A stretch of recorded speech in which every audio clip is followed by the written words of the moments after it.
Welcome and great to have you join us as we go off script with Sam Monk, Senior Leader of Equippers Church. Enjoy today's podcast.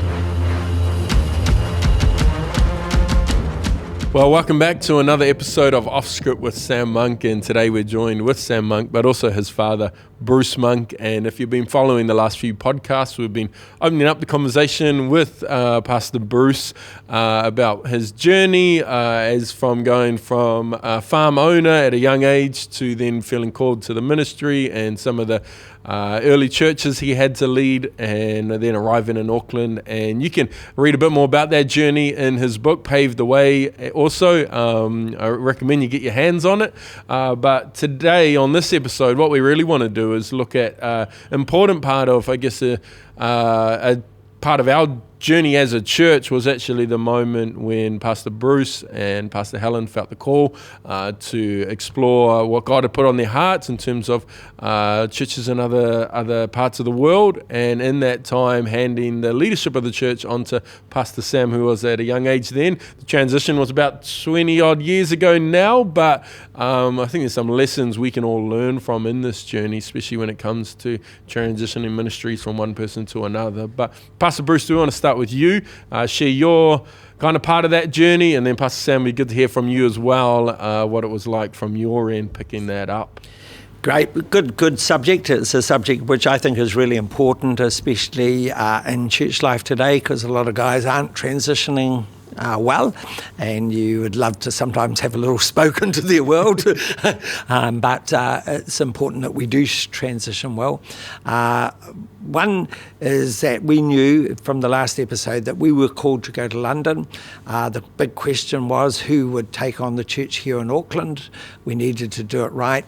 At the time, I always felt it was premature for Sam to take it on, because at the stage he was 25 years of age, but then the Holy Spirit spoke to me, and in it he reminded me of what my father helped me to achieve by putting me on a farm. So you need to go back to the first episode to pick up the age of 22, and he then also reminded me just of how important it was. Even though Sam was 25, I could really reposition him. And Sam had a significant call. We've got 4 kids, and he was the one who had an encounter when he was 8 or 9, I can't remember the exact age. It was 8. Yeah, and so in that he'd had a dream. He came to my bedside at 6 o'clock in the morning, used quite strange language for an 8-year-old. He said, "I've had a dream, Dad, what is going to become of me?" And it was, pretty heavy language for an 8-year-old. And so, but I knew from that point on that there was not that God's hand's not on the others, but there was a specific call in his life that we needed to somehow fashion and direct. And so he came on staff after going through getting his degree, or part of that process. And then, so this was 2000 when we were going through the struggle. So we got a witness, Helen and I, that's right. Or struggle, grapple, So Helen and I felt it was right. Then we went to the elders, and the miracle is, and I'm just saying, you've got to remember he's 25 years of age, the church was significant size, we had a Bible college, the social ministries had developed, and so there was things happening. And so the elders actually endorsed it. And then I went to the national leadership team and shared what I wanted to do.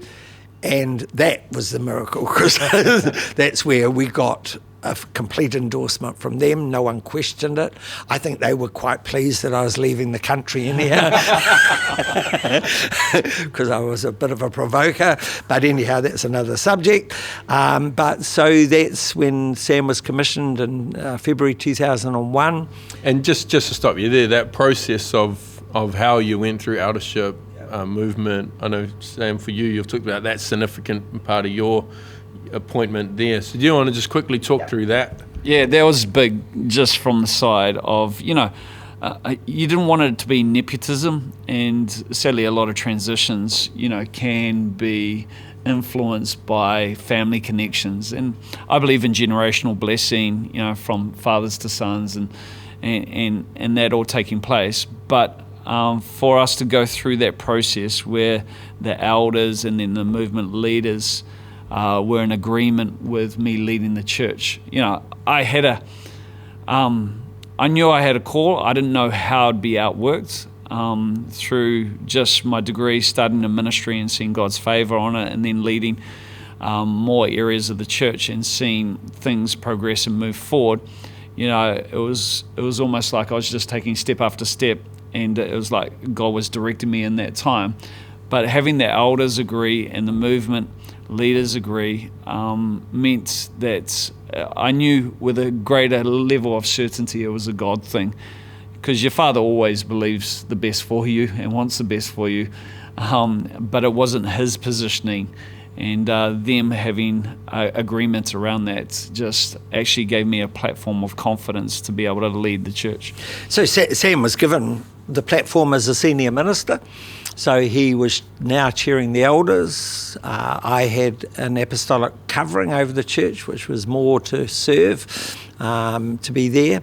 But he was leading the eldership. He was given the freedom, support to create his own vision and direction. There were some things that we had in place that weren't going to serve the future, that we had to adjust. And so we had to go through that process, and that was quite painful at the time. Because there was a group of leaders, who were really attached to Bruce, and we've been. The good thing I appreciate is my father opened his leadership journey to me from a young age, and so I felt very much part of what was going on, and we had planted some churches around Auckland, and these leaders were definitely attached to Bruce more than me. They were starting to form and develop their own culture, and I really felt to really move forward, it's like either they buy in or we're best to release them to actually become autonomous in their own right. And so, navigating that, there's, those conversations, And they were tough. Yeah, they were tough. And they were tough on probably Sam. They were tough for me because I was at a distance at the time, but just to navigate it. And one of the things in transitions is, especially if you are the one who's initiated the transition, is you've got to maintain integrity. Because if there'll always be cracks, Sam won't do things completely right or the same as what I think.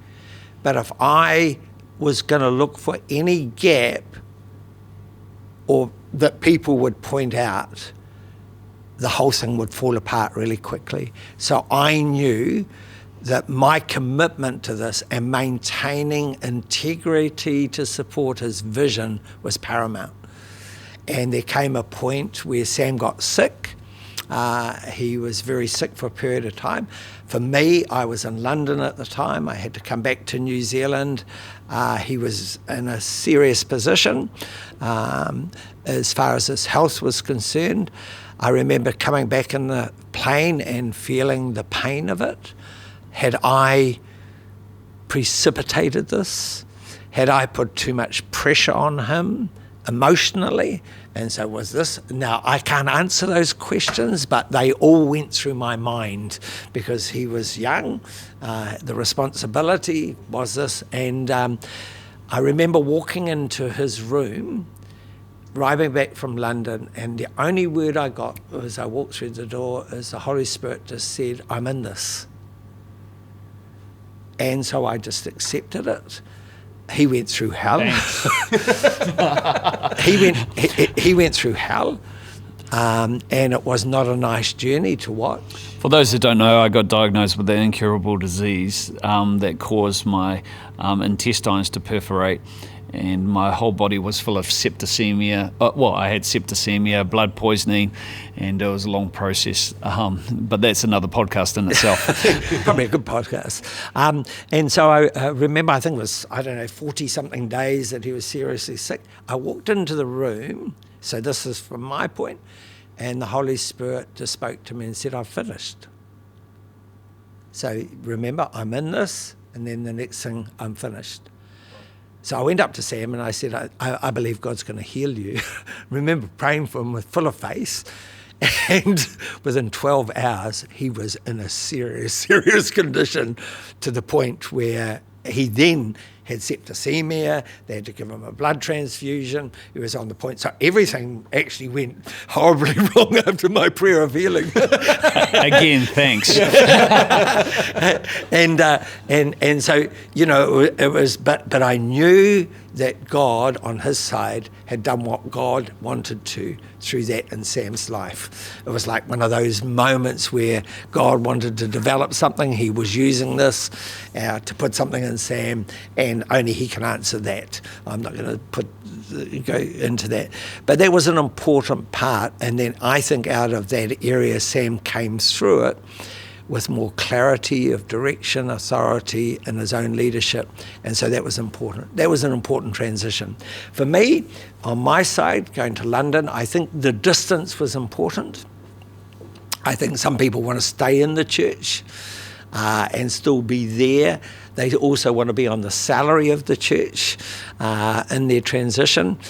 On the payroll, whereas the first year we were supported, but not long after that, we became missionaries of the church, and so not on the payroll of the church or in the budget that way.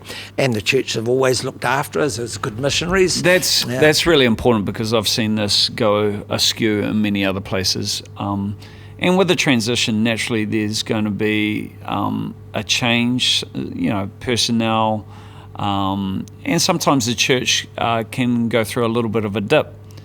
And if the senior minister is still, the previous senior minister is still on a salary, the first question that gets asked by the eldership is, hey, we're paying this guy still, and he's not having direct input into the church. And so, then I've had many people have to have awkward conversations about, hey, well, we no longer can support you.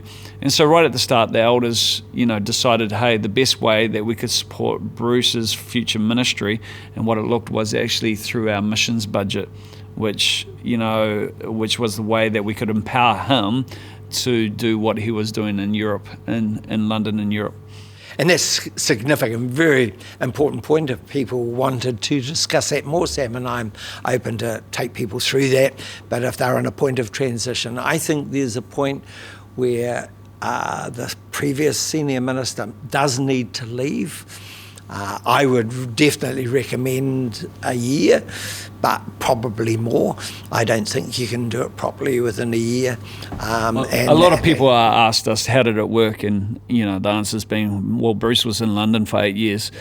And and there was distance, because there's this natural deference. Like if a new leader's making a decision, people are naturally going to defer and go, well, what did the old leader think about this? And if there's any moment of hesitation, as Bruce said, if there's any gap or crack there, that causes people to second guess. And, that's what you don't want to do, especially if you're leading the church forward. And I really appreciated Bruce coming back. When he did come back, he simply did what his father did to him about how can I serve, but through the process of serve, he was guiding and leading in that space as well. And I think that gives security to the church as well. And so we've got to take into account the church, as well as like the elders agreed, the NLT agreed, but the church embraced Sam. But the security for the church was also me. The fact I was there, but I was not imposing over Sam. I came under him, and I think that brought great security to the church. When I did come back from London, I think 7 or 8 years after, one thing I didn't want to do, and I just knew it was wrong, was to come on the staff. It was a decision.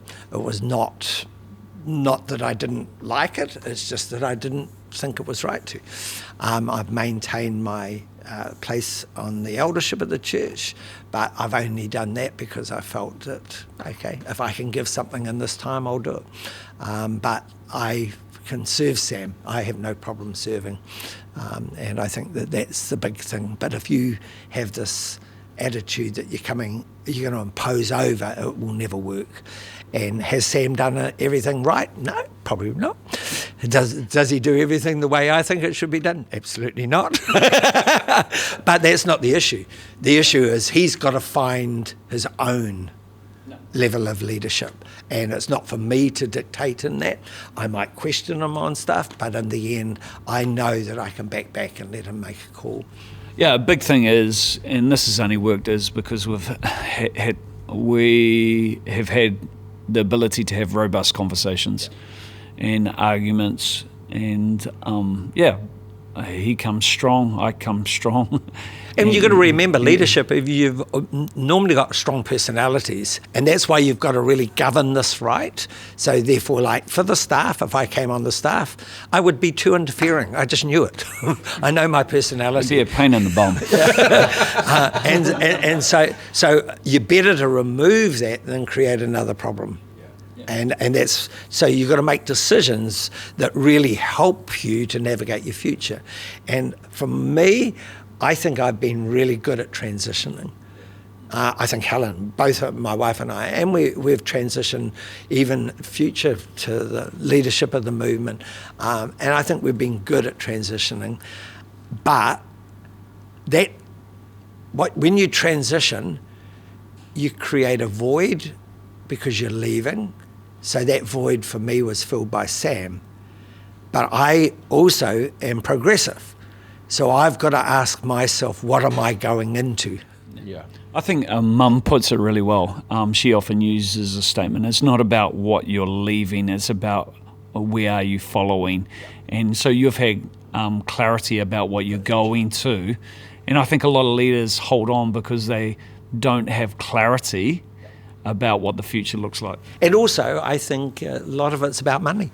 I'll just be out frank. I think people are wanting the financial support. That's not, I'm not saying that's not important, but I think we've got to be careful. And I look from our transitioning, God has never left us in a financial situation. We've just got faith that God's our provider and he's looked after us, the church here has looked after us, but people have looked after us. And when you're entering into someone and someone still sees that you've got a benefit, and I know where I am now, I don't want to pastor a church. I don't really, it's strange, I look at where I am, I don't, from being conceptual to being involved in administration, to know how all that process works, I don't want to be in it anymore. Yeah. I just don't want to. It does not, in a way, it doesn't do anything for me now. But there's an age as well. There's an age thing, but I just don't want to. I just don't feel as though that's where I'm connected. But to sit down with a young person or to sit down with a pastor that's transitioning, that's where my grace is. I don't need a position to do that. I can sit down at a table.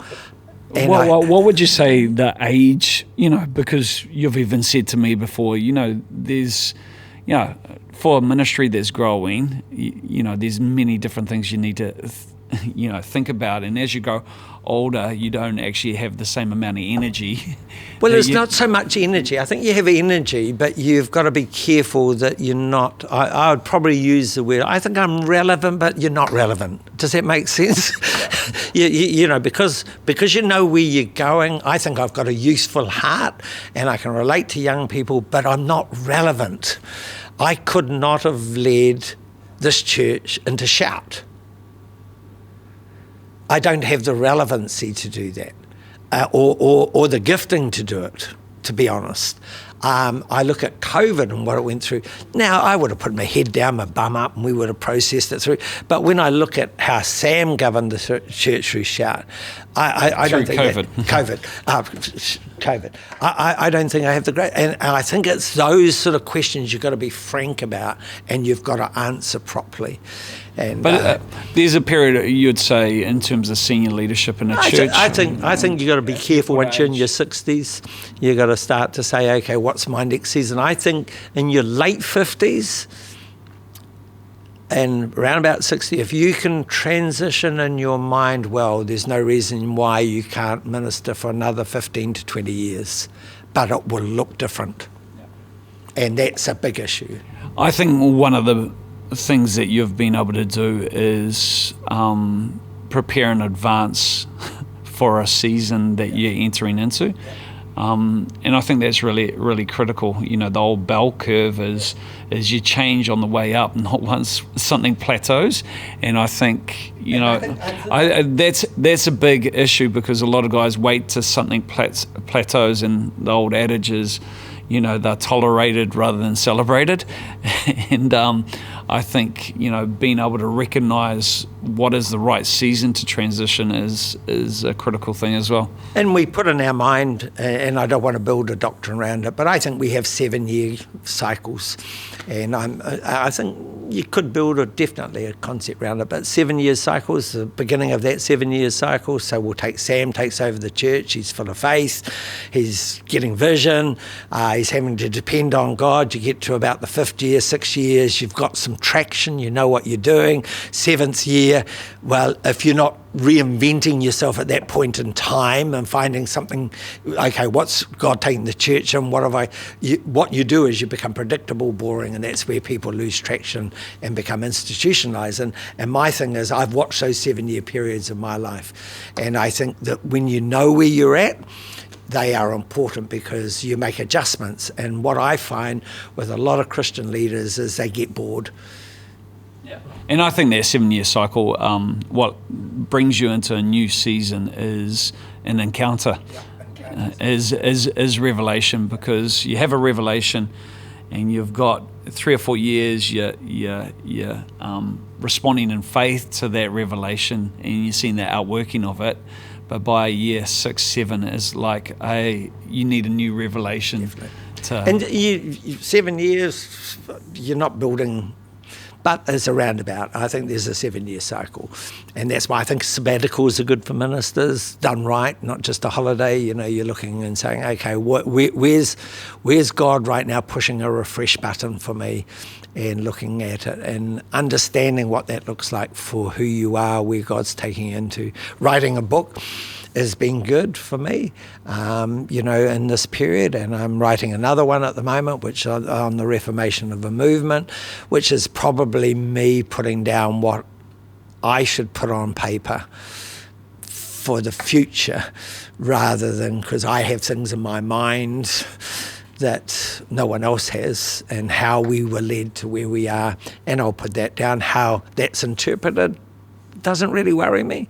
It's how I viewed it in those particular stages, and that's what transitions are all about, you know. And I celebrate. I just love what God is doing with equippers around the world. It's gone way beyond what I could ever comprehend or understand. And I say to people, the miracle I celebrate, that is every equippers church bar one around the world, not New Zealand, but every nation, is led by a national. The only place where that's not happening is Mexico, but the guy's been there almost 30 years, so he's very Mexican anyhow. But I think that's a miracle that shows the hand of God on equippers. And that's where I think you look and you celebrate. And those key, and I'm going to use the word apostolic leaders that God has positioned around the world, if they can touch God, and I'm using the word if, I pray they will, I believe in them, and we believe in them, but if they can touch God, you imagine the miracle of exponential growth that can flow from Hungary, Slovakia, into Czech Republic, Poland. You imagine what could happen just in that hub. You imagine what happened now. You know, a few years ago we hardly had anyone in Germany. Now they are saying we have 2,000 people connected with equippers churches in Germany. But you imagine that's just the edge. You've got 3 significant hubs there if they were to multiply. And that's my dream. That's a big thing. And, you know, I think you've used Bishop Orange, where it says you can count the pips in the orange, but you can't count the oranges in a pip, and that's what we're believing for future generations. Yeah. Well, thank you so much for your time, both Bruce and Sam, and unpacking that journey. And you can get your hands on paved the way from Pastor Bruce, and also at monkministries.com you can get Pastor Helen's resources there as well. But thank you so much for the conversation over the last few weeks, Pastor Bruce, and a later time I'm sure we'll pick this conversation back up again, but it's been good having you both here, and we'll be back next week, or next time I should say, with another episode of Off Script with Sam Monk. Amen. Thanks for listening to Off Script with Sam Monk. If you found this podcast helpful, make sure you pass it on. We love your feedback, so drop us a line about what topics you'd like to hear about on Off Script with Sam Monk.